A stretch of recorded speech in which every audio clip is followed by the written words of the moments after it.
Okay, if the latest polls hold true, and, have whatever opinion you will about polls, the leading opposition in Japan is the people's choice to win the election. And it seems so long, so far away when we started talking about it. But guess what, Mikey? That's a hop, skip, and a jump, and the clock is ticking.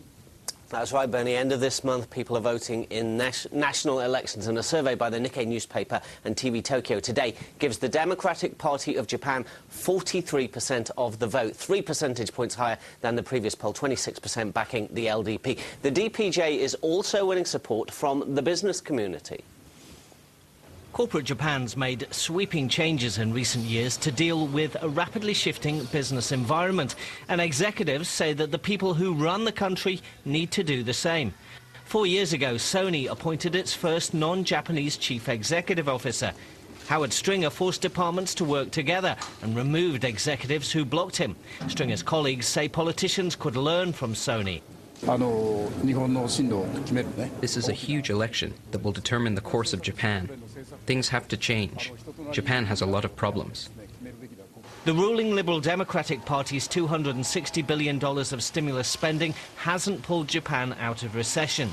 The Democratic Party of Japan is promising a 7 percentage point cut in taxes for small and mid-sized businesses. It's also promising to lower transportation costs by cutting gas tax and scrapping road tolls. The head of Japan's biggest property company says whoever wins needs to listen to the concerns of voters and the business community. Japan is facing a paradigm shift. The government must change the way it functions in response to this, or the people will quickly reject them. Any party that wants to lead this country on a long-term basis must respond to this shift. The LDP's ruled the country almost continuously since it was formed in 1955. The coalition that unseated it in 1993 fell apart after 8 months and 2 prime ministers. On August 30th, a DPJ victory may usher in a new era of dual-party politics. Bernie, you heard from the head of Mitsui Fudosan there talking about a paradigm shift. He actually says that this is the third great historical shift in Japanese politics. The first was when the shogunate, the military, handed back power to Emperor Meiji. The second in 1946 when the occupying US forces drew up the post-war Japanese constitution. And he says that the number 3 paradigm shift is going to be when we have this two-party system, likely with the DPJ leading the country. Back to you.